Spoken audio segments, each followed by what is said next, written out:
Hey, howdy, hey. What's up, you guys? Hey, howdy, hey. What's up, you gamer girls? Damn, I cannot talk. Hold on. Anyways, welcome back to another episode of my weaponized ADHD. It's almost spooky season. So in preparation, I was like, damn, let me pick a spooky flick. You know, they got mad spooky flicks.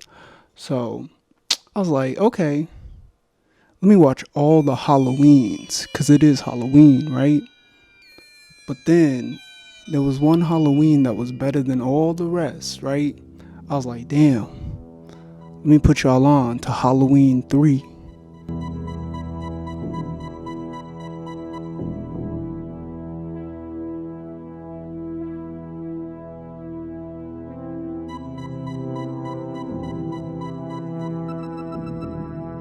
Now, Halloween got like a very weird history, right? Cause like the first like Halloween joint, not the holiday, the first movie, that shit was an indie movie, right? It was John Carpenter made it for like $100,000 back in like 1978, and it was a smash hit. And there was never really supposed to be a sequel. And here we are, almost like 3, 4, 5, 6 decades later, and this man Mikey is still at it. He's still going strong. But there was one film that was different, and that's the third one. That's where they took a lot of risk, a lot of chances. Because you see, in Halloween 2, they were like, damn, let's kill off Mikey, the end of Mikey. And they brought him back in Halloween 4, because Halloween 3 did not do good, because there was no Mikey present, Mikey file not found. Halloween 3 flopped for a lot of reasons, mainly because it was not marketed well, but partially because it is a different type of horror film than the rest of the Halloween franchise. Because Halloween is like a stabby, slasher, I'm gonna get you type of joint. It's a knife. But Halloween 3 is a very slow burn, methodical, I'm gonna get you type of joint. And audiences were not used to this, as well as Halloween 3 being the start of them moving to like an anthology in the franchise. So they were like, damn, each movie is gonna be a different story. But they didn't market this at all to audiences. And I feel like we have had enough of Michael Myers, truth be told. Because I feel like Halloween 3 is better because of Michael's absence. Wig, you like a Michael Myers. Miguel. Alright, so let's go over the timeline of all the Halloween joints, because they done fucked it up. The studio done meddled too much, and they wrote it makes no sense anymore. Let's just put it that way. The franchise has gone, it jumped the shark a long time ago. So you got the first Halloween, right? The first Halloween is a vibe. It is a vibe. It is Vibe City. It has the Panaglide. You got Jamie Lee Curtis. You got that John Carpenter score. And it's like, it's a good score. He did Escape from New York. Can't go wrong with it. It's a very simple movie. Mikey's like, that's my sister. Gotta kill her. But see, we don't learn that that's Mikey's sister till Halloween 2. Now, that Halloween 2 reveal of Laurie and Mikey being related, that's really important, because that's character building, that's depth, that's branching out the franchise, and that's one of the few times that we saw them do that in the whole series. Then we get to Halloween 3, but we're gonna put a pin in that, because that's what this video is about. So keep in mind that they killed Mikey at the end of Halloween 2. Halloween 4, they're like, nope, he is not dead. He is unkillable, which is character building. I can respect it, you know? And then we got Halloween 4, which is his niece, because Jamie Lee Curtis was like, you want me back? I'm not coming back. I'm done. I'm too good for Halloween. So I introduce his niece. And then it's more so about Michael terrorizing the town and the town coming together to stop Michael. But see, that sounds familiar, doesn't it, right? That's because that's the exact same plot of the new Halloween joint. That's my issue, is that like we've now retconned and moved the timeline around so much because we also have them Rob Zombie joints from the early 2000s, and I'm just like, was it 2000? It was like 2010. 2010. That was a long time ago. Hello, darkness, my old friend. I've come to talk with. But anyways, the whole timeline's fucked up. There's essentially 3 Halloween timelines right now. So you have the main timeline, which to me ends at Halloween 4, because at the end of the 4th Halloween film, they were like, damn, Mikey passes like the evil aura onto like Jamie. And Jamie's like, keep in mind, Jamie's like a child, right? And Jamie's just like, whatever, I'm gonna go stab. Which is, I like that decision. You know, it's different, it's smart. I'm fucking with their vision, right?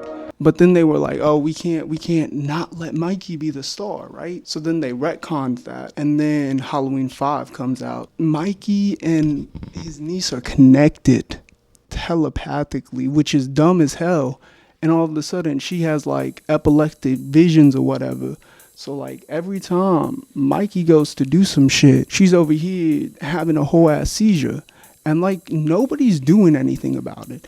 And like magically all of a sudden, when Mikey's like near her, that shit stops. And I understand, like from a plot standpoint, you can't have Jamie over here convulsing while like Michael's just like aggressively walking. Also, can we talk about that?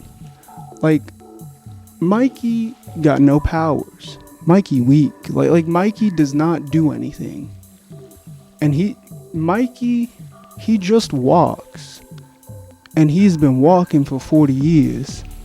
40 years. This man has been stalking poor ass Jamie Lee Curtis. He need to give it up, bro. All he does is just walk. He does not run. He does not power walk. Ooh, you can't kill him. You know who could kill him? Texas Chainsaw. That's who could kill him. You can't outwalk a chainsaw. That's all I'm gonna say about that.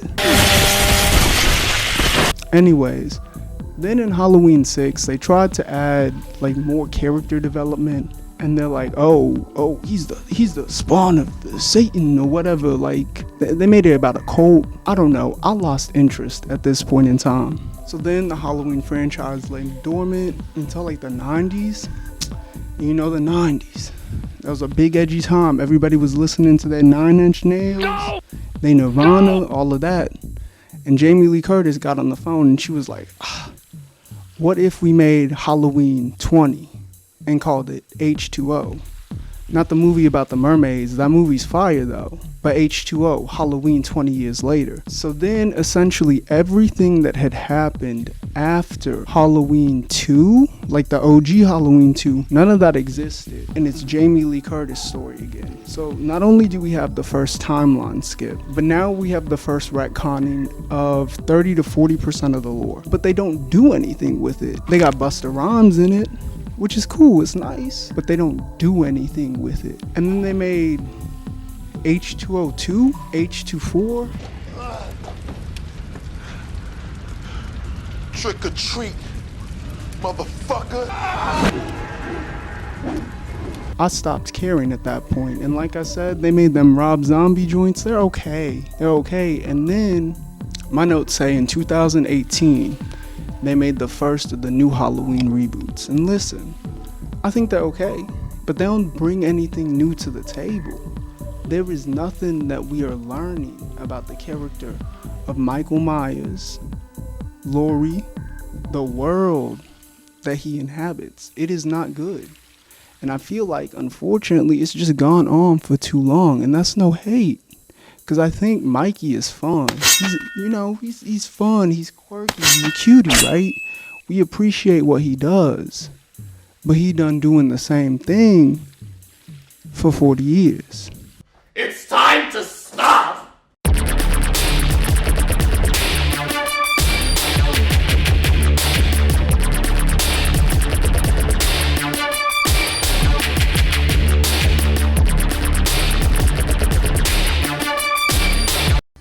what the hell makes Halloween 3 the best Halloween movie of all time? Thematically, we gotta talk about like some nerd and geek shit, right? We gotta talk about like themes and ideas. The main theme of the OG Halloweens kind of dealt with like purity and the idea that like, oh, if you was fucking, you was getting killed. And that's stupid. That's weird. This is not 1894. We are not the Pilgrim. But then I'd argue that the themes and ideas in Halloween 3 tied back into the central themes and ideas of Halloween as a holiday and a concept. And I know that sounds weird because you're like, oh, it's called Halloween. It's already about Halloween. No, because here's the deal.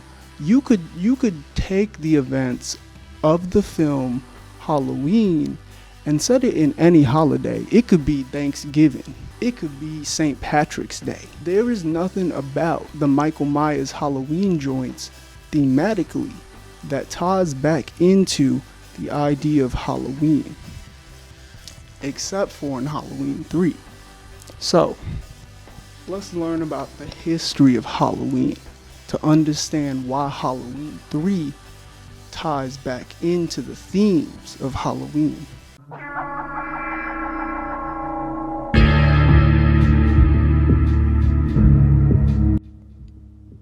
So look, back in ye old times, there was this thing called All Hallows Eve. Halloween originally started as a Celtic holiday called Samhain. This roughly translates to the idea that summer's over. It translates to summer's end. Summer's end, or Samhain, was essentially to pay homage to the people who passed away that year. RIP to the dead homies. Press F to pay respects, you feel me? So essentially, a lot of these rituals were talking to the dead, celebrating the dead. As like Christianity took over Europe and this Irish country that Samhain was prominent in, it was not absorbed by the Puritans and the Protestants. And then over time, the original theme and idea of Halloween became removed. And while they still did do some of the rituals, like dressing up to celebrate and keep away the bad spirits, the original themes and messages of Halloween was lost to time. Now, contemporarily speaking, when we take a look at like Halloween from the top down perspective, Halloween 3 drops during the Reagan years. Now, we don't fuck with Ronald Reagan. Fuck Ronald Reagan, right? This is because this was during the Satanic Panic. In May of 1982, teenagers of a congregation in Topeka, Kansas, destroyed thousands of dollars worth of records and tapes, which they felt contained the message of Satan. The Christian Concern sheds light on a more secular aspect of music listening. It's what you don't hear. Certain parts of the men's uniforms all accentuate the genitals of a male.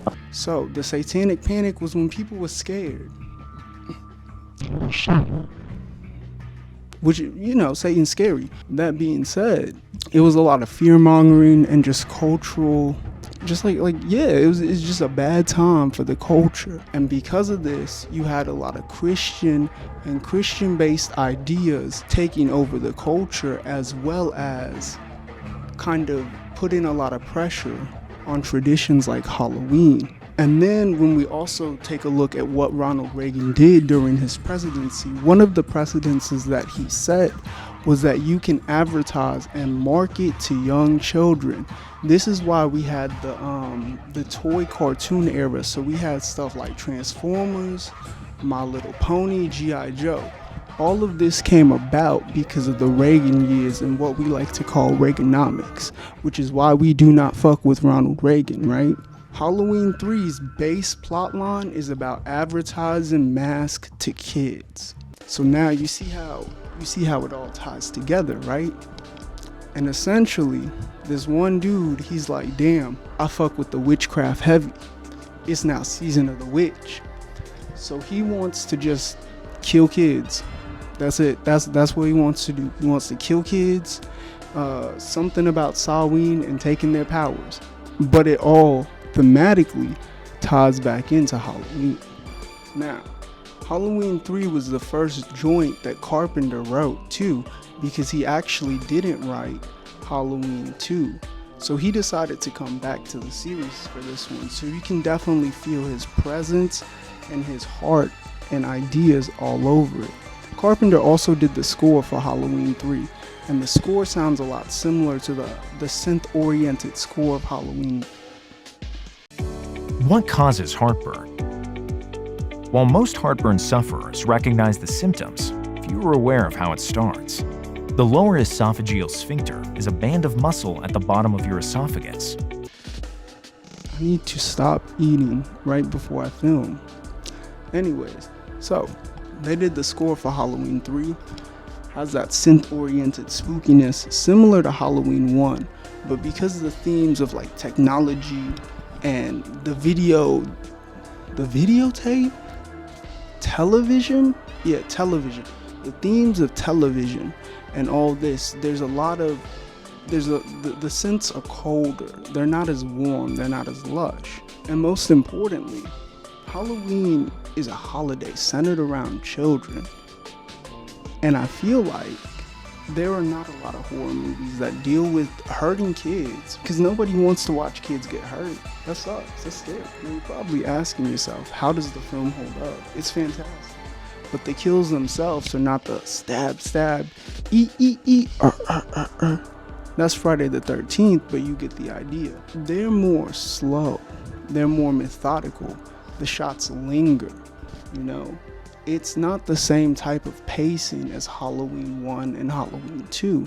So it makes sense that when audiences were exposed to it, they didn't fuck with that vision. And that being said, honestly, I was trying to get myself a little Halloween 3 mask for this video, because these masks are hard as hell. But they didn't even try and market or merchandise. And until about the mid-90s, this film was hard to find. The film flopped because they mismarketed it and they didn't communicate to audiences that, hey, Mikey's gone. Mikey is dead, even though he died in the last film. And I often think and wonder that if Halloween 3 was successful, what other Halloween films we could have gotten. Who knows? Think about it. A lot of the things in Halloween 3 line up with the previous two films. You could argue that Cochran is still the shape. You could argue that the talking heads and the suits are still every copycat version of Michael. There's a lot of parallels to Halloween 1 and 2 and Halloween 3. It's a very intelligent and passionately made film. Don't take my word for it. Go watch it. Go watch Halloween. But don't watch that new Halloween movie. That new Halloween movie, whack, not good, no bueno. So thank you for taking some time to spend some time with me. I'm greatly appreciative. I don't know. Go eat some candy. Go put on your best costume. I don't know.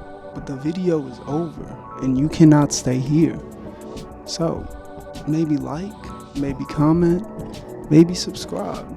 But most importantly, from the bottom of my heart, thank you so much for being here. The past year has been hectic and crazy. And, you know, a lot of y'all have given me the power and the opportunity to help turn this into a career, which is really amazing. I'm so greatly appreciative. So thank you so much for your continued support on Patreon. Thank you so much for all the comments and all the support. Yeah, I don't know. I'll see y'all at Thanksgiving. Bye.